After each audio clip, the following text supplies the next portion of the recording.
Hi, welcome back to my channel. So, this is my ranking video for the final round of BookTube Prize Translated Fiction category. This year's BookTube Prize, if that's not obvious. And in this round I read 6 books as usual, but I only have to read like 4 books because I already read the 2 books before the round started. Now, I would say that this round has been kind of decent. I would say that it's above average, which is a good thing because there were rounds in the past that was sort of underwhelming, but at least this one was good. But I'm going to start with the book at number 6. Basically, I'm going to start from book number 6, the book I placed at the bottom of my list, all the way to book at number 1. So at number 6, I put The Phone Box at the Edge of the World by Imai Messina, translated from Italian into English by Lucy Rand. I'm not going to talk much about this book or the other book that I have read. Instead, I'm going to link the videos in which I ramble more about those books, and you can check out my thoughts about those books in those videos instead. So yeah, this book was something that I read just for fun, not exactly for the BookTube Prize before, and I did not enjoy it. So this book is about this woman who has just experienced a major loss in her family, and she's trying to deal with her grief, and so she makes a pilgrimage to a garden somewhere in Japan where there is a disconnected phone box, and essentially people can talk to the receiver of the phone and talk as if they talk to their the loved ones that they have lost. So she goes there in order to deal with her grief, and it is there that she makes an encounter with another bereaved individual, and this encounter basically, quote-unquote, changes her life. It steers her life to a particular direction. So this is a book about grief, obviously, and loss. And you would expect a book that talks about grief to be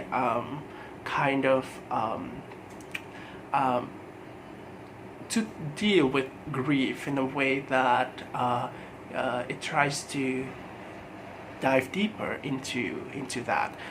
However, with this book, there's a little bit of strangeness when it comes to the tone, the way that it conveys the story. This book also somewhat tries to be quirky. Basically, the form that this book takes is that every alternate chapters there will be some kind of fun little tidbit chapters, fun fact sort of a chapter where it talks about, random things such as the characters, the songs that the characters listen to, or the food they have in their bento or something like that, right? And it kind of gives out this confusing vibe. Like, is this book trying to be an exploration into grief or the process of healing from grief, or is this book trying to be cutesy and quirky and fun with all of these tiny little details?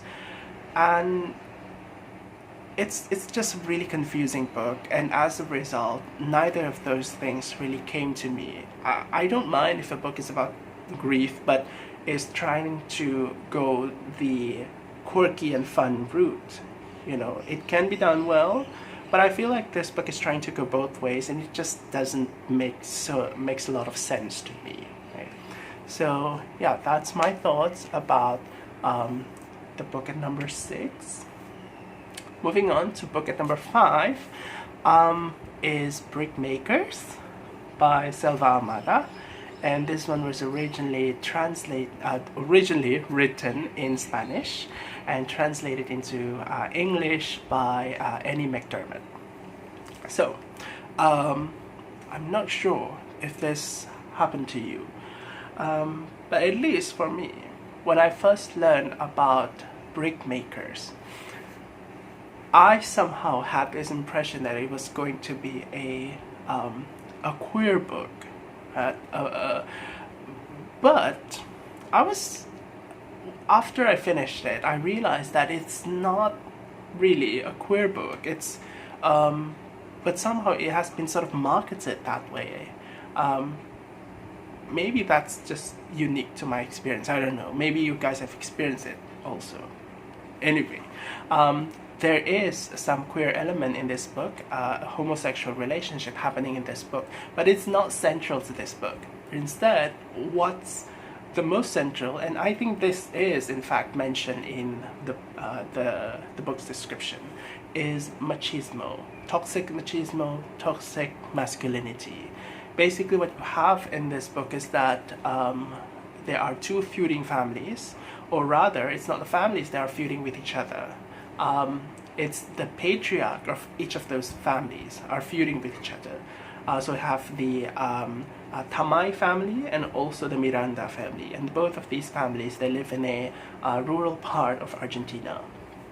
So the fathers in each of these families, they feud with each other over something that is so paper thin, like seriously. And this book would pretty much portrays their feud as the product of the idea of masculinity that they have, and it sort of makes it seem even more effective, in telling us how the idea of machismo and toxic masculinity is such a stupid thing to exist, because of small things, these two men can feud with one another.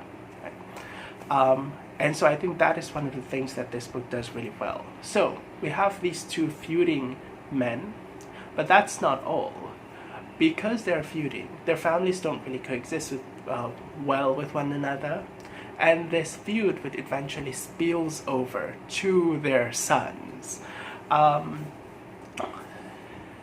And that is basically what this book is about. It's how this idea of masculinity can be passed from one generation to another, and it feels almost like a curse that can be passed down between generations in families. And what's worse is that the sons would eventually inherit this feud. They were actually childhood friends. So this is a book that really shows you how stupid, right, certain ideas of masculinity can be, how it sort of fuels this all of these really stupid things. If you know me, you would know what my thoughts are about on these things. They're really grating to my ears. So yeah, and I would think that this book would resonate well with me, and I feel that in a way it does resonate quite well, especially when it comes to the theme that it's trying to carry. It is something that is quite prevalent here as well. But I also feel that the writing of this book, it feels a little bit bland. I like the books that I read to have some kind of character in their in the writing's voice. Not sure whether it's due to the translation or the original writing itself, but as I read the English translation, I just didn't feel much from the prose. There is something that feels somewhat cliched, but I can't really pinpoint which exactly. I might have to reread that in order to isolate which parts that really felt cliched to me. But it just didn't feel like the language was really striking. As a result, it felt somewhat boring to read. Even though the chapters are short and the story as a whole feels kind of fast-paced, I would have enjoyed that kind of stuff, but it does feel a little bit boring to me. So yeah, I would say that the writing itself feels kind of bland, and so I put this at number 5. But despite that, even though I put it at number 5, I actually rated it at 3 out of 5 stars, so it's still quite good, you know. Overall, it's a good group. Anyway, moving on to book number 4, I have How to Order the Universe by María José Ferrada, and this book was translated from Spanish into English by Elizabeth Bryer. This book is about this. It's the story of a young girl, who, at the beginning of this book, we don't know it, but it is actually hinted more and more in the writing of this book. She lives during the era of, you know, Pinochet Chile, and so it was a time of, you know, dictatorship, and people disappear, you know, and certain people die. You know, society didn't have like a lot of freedom of movement and stuff like that. But this is a story that is not focused on that. This is a story that is very much a coming of age story, and so we have this young girl, and what goes on with this girl is that she does not have a very close relationship with her mom. She's like really young. She's about 9 or 10 years old. I think she was about 9 years old when this book starts. But she is close to her father, who is a traveling salesman, selling things like hardware stuff like screws, nails, and all those sorts of things. And she would, you know, because she's close to her father, she would follow her father in selling these things, basically acting as his assistant. Now, her father isn't exactly like, he's not fatherly in the traditional sense, but because they do these things together, they find a way to bond with each other. Their relationship becomes stronger, and that basically colors a big part of this young girl's childhood. But because of the way the society works at the time, something would eventually happen to the girl's family, especially to the father, and it would eventually lead her as a young girl into this place where she is trying to make sense of her world, where basically family to her is something that is not given to her, but something that she has to like really the idea of family is something that she has to reconcile with, considering what she would eventually experience later in this book. And the way that she thinks of her family is based on the experience that she used to have with her father, and that is, you know, selling hardwares. And she would eventually think of family, her surrounding, her universe based on these things. And it goes back to the title of this book, how to order, how to rearrange her life, her universe based on these terms. And I feel that that is really creative. And the ending of this book feels kind of powerful, because that is where it starts to get a little bit more heartfelt, but at the same time it goes back to the idea of her trying to reconcile her reality with what she thinks it could be, what she thinks it should be, based on the things that she already knows, based on the limited experience that she has as a child. But I'm not gonna lie though, the beginning of this book didn't grab me at all. Because basically this book pretty much is told from the point of view of a child, and child narrators are hit or miss for me. And in this book, the beginning was was a miss, and the ending was a hit. So it's kind of like a nice mix between the two. But yeah, because it's written from the point of view of a child, there are a lot of details that are sort of being missed out, like the setting, for example. We didn't know that this story was going to take place in a authoritarian society. So we didn't know that, but we knew that there was something a little bit weird about the society going on around that time. But yeah, there were a lot of details that were sort of left out, which is kind of true to what a child could, the way that a child could think, right? But at the same time, there was this kind of weird way how certain parts feel kind of mature as well. And I'm not talking about mature in the sense that there are, violence and sex and stuff like that. It's mature in the sense that how a person would sort of formulate their ideas, right? And there are certain bits in this book that would feel kind of weird, as if the ideas were formulated by someone who was much older, maybe in their teenage years, rather than someone who was in their, who was 9 or 10 years old. And so there's this kind of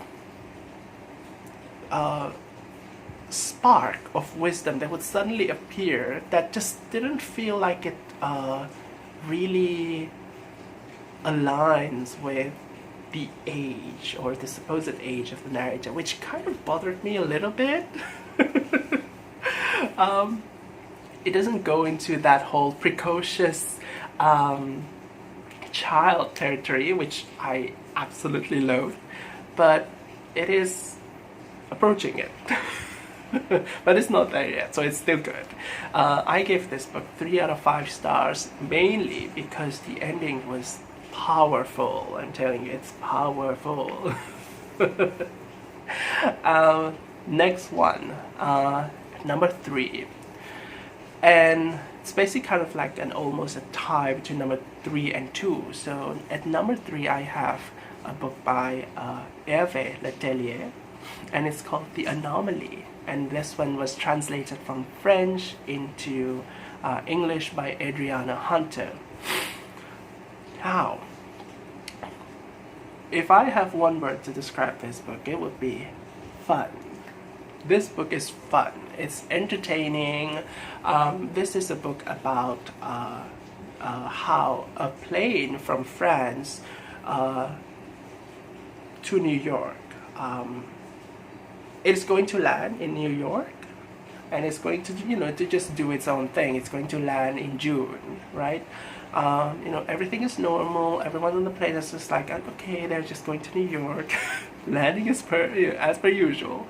But then the twist is that that same plane has already landed in March that year. So basically now we have a plane, the exact same plane with the exact same set of passengers, landing 3 months later. And this book pretty much shows you the aftermath of that weird event. Like, what will happen when that plane would eventually land, and now we end up with 2 copies of the same person, right? Of the same plane and the same person, right? The same passengers. And I would say that this book is just fun. It's like the writer was having a lot of fun writing this book. This book is divided into 3 sections. So the first section is kind of like a set of vignettes where we see we glimpse into the lives of different selected passengers. And each of these passengers have different things that they worry about. They have different concerns, different issues, different things that they have to deal with. But yeah, it's pretty much just kind of like a vanilla kind of drama where we see the lives, the backstory of different members of the ensemble cast. The second part of this book is different. It's like it takes on completely different flavor. If the first part was dramatic, the second part was a little bit more philosophical. This is the part where after the plane lands and we have a group of people just pretty much gathers around, because once the plane lands and it lands in the United States, and basically the government of the United States was panicking because this weird thing is happening, and the government of the United States basically just gathered a bunch of experts, and they're trying to make sense of the whole thing, and they pretty much just isolate all these people in one area and have those experts figuring out on what to do next. And not only they have experts from the scientific fields, but they also have experts from religious fields also, and all of these mess and panic just are kind of like they're trying to organize this whole thing. And this is the part where we have different chapters dealing with different kinds of scenarios, different kinds of scenes where the gist of it is just they're trying to rationalize all of these things through philosophy, through science, through religion, and all those things. The flavor, the writing style is completely different from the first one. Now, moving on to the third section is kind of like so different also, and this third section would revert back to the ensemble cast that we have been introducing in the first part, and the third part basically just shows us the aftermath when they eventually meet their clones, essentially. And it also shows the aftermath of what happens after this event has been made public, and how the public in general respond to it. And it's really interesting, because it kind of it rings true, to how the public operates. I just think that the whole thing is just really fun. I actually read the whole thing within a single day. Can you believe that? So yeah, I gave this one 4 out of 5 stars because it's just it's just really entertaining. I'm not so much on the discussions about existentialism. I don't really, honestly speaking, I'm not really interested in those kinds of big questions. It might change with age, but at this point I don't care about all of those things. But I feel like this book sort of made those questions feel a little bit more interesting to me. Not that I actually becoming a little bit more concerned about those things after finishing this book, but I just thought that the way that it shows those things and the way they sort of introduces the characters and shows us their stories is kind of just it's fun. It's fun. It's all that word, fun. I do want to point out, however, the third part of this book feels a little bit like I was watching a Lifetime movie or a Hallmark movie. There's this sense of cheesiness in it, which is weird. Yeah, there's a little bit of cheesiness in there, so I've warned you guys. Anyway, book number 2, Alice Zeniter's The Art of Losing, originally written in French and it was translated into English by Wynne. So, The Art of Losing is a historical fiction / family saga, and it explores the life of 3 generations of Kabylian Algerian family. So we basically start with the first generation of this family, where they're still living in Algeria, and at that time Algeria was still under the rule of the French. And Algeria was on the verge of gaining its independence from France as well. And we see the lives of this family starting in Algeria, somewhere in the mountains, where this family lives. And this story would eventually take us to the time when this family decides to flee Algeria because of certain political or not necessarily just political, but certain safety concerns that causes them to flee Algeria and to France, where we get more of the story of the second generation. And the third part of this book would eventually takes us explore the lives of the third generation, now residing more sort of quote unquote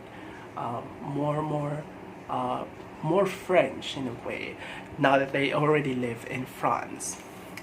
But the whole idea in this book is basically about being uprooted, being separated away from your homeland, but also at the same time, this whole this uncomfortable spot of being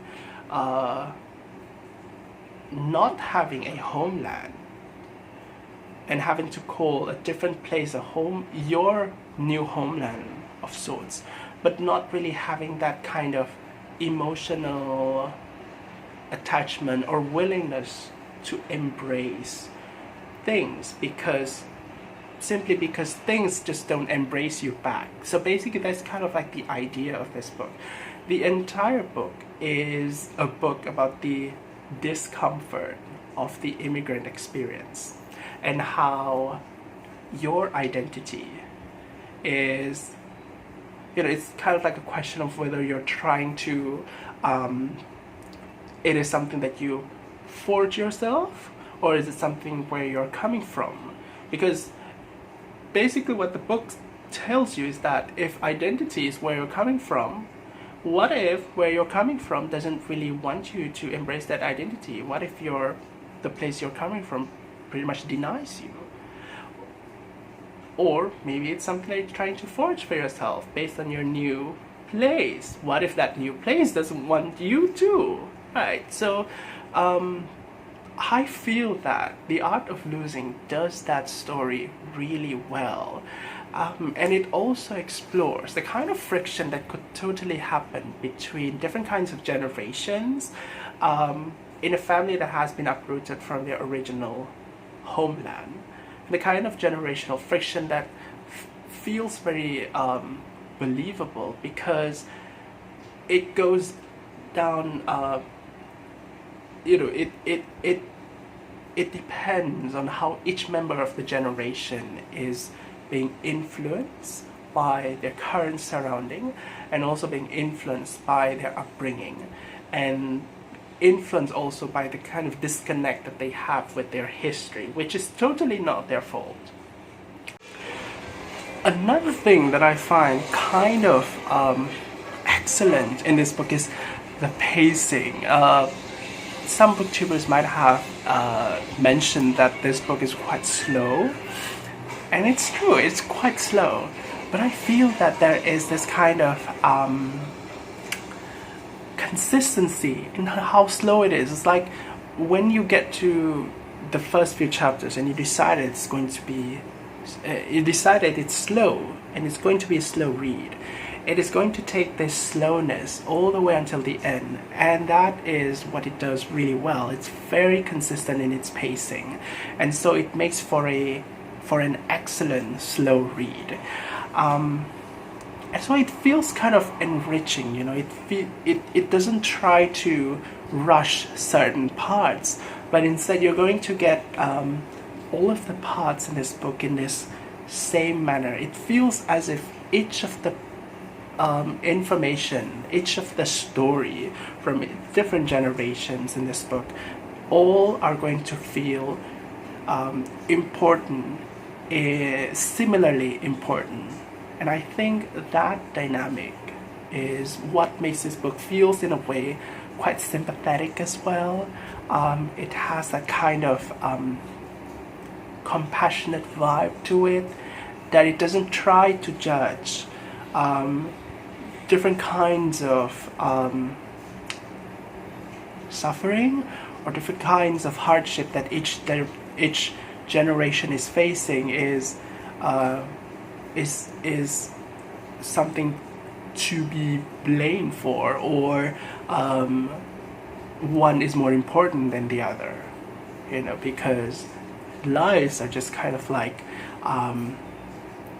influenced by whatever that was around them, if that makes sense. But I feel that this book is just a very consistent kind of a book that has a certain voice that isn't necessarily like my favorite kind of absurd, funny, quirky kind of a voice, but it has a voice, it has an identity, which I feel is really strong. And it is also, despite that, it is also a little bit playful, if you know what I mean. It plays around with the idea of narration, like who is narrating this story. The whole book is narrated through the point of view of a third-person narrator, but it also references the idea of how fiction and truth are kind of like two sides of a coin.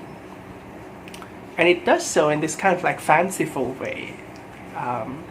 It's not very obvious, it's very subtle. And something towards the end of this book feels kind of fun in a meta way also, but it's just a minor meta moment, you know. And as a result, I think this book deserves to get the second spot on my list. And so moving on to the final book, that would be Zülfü Livaneli's Disquiet, originally written in Turkish and was translated into English by Brendan Freely. I talked about this book before.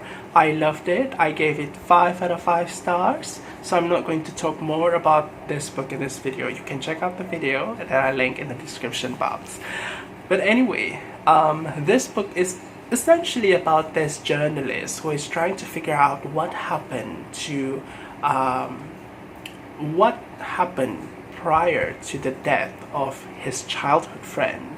And his investigation pretty much takes him back to his childhood town, which is a town somewhere at the border between Turkey and Syria. And his investigation would eventually lead him to learn more about what happened before his friend died. So it's kind of like a murder mystery of sorts, but it's going to get somewhat political as well, because he would eventually learn that there is a connection between his friend's death and also the Syrian refugee crisis that has been happening around that time, because Syria has been attacked by ISIS, and that causes some of the refugees to run and seek refuge in this small town in the outskirts of the border of Turkey. And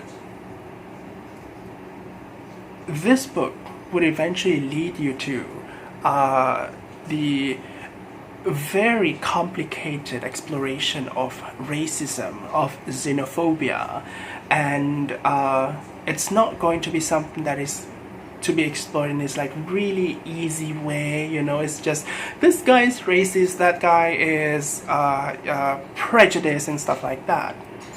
Basically, this book is going to show you that everyone is racist, everyone can be racist, and this is the effect of people just being racist to their neighbors, and the world is shit.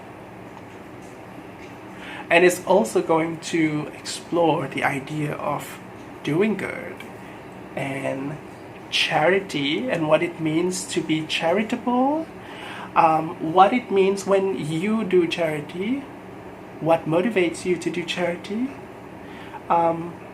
how can you do good unto people without a certain kind of personal pretensions, without hypocrisy.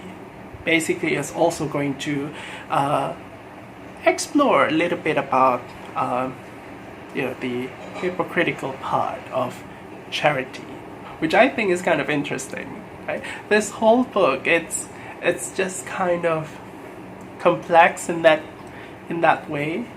It is a grim book, but it is also interesting. I really like the way that it ends. This kind of incompleteness in the ending, which I think is really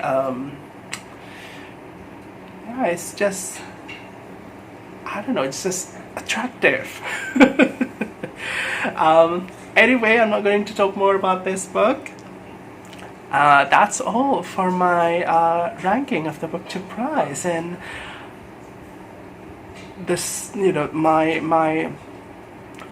the space in my phone is going to run out soon, so I'm just going to have to end this video right now, and I'll see you again in a different one. Until then, take care, thanks for watching, and bye!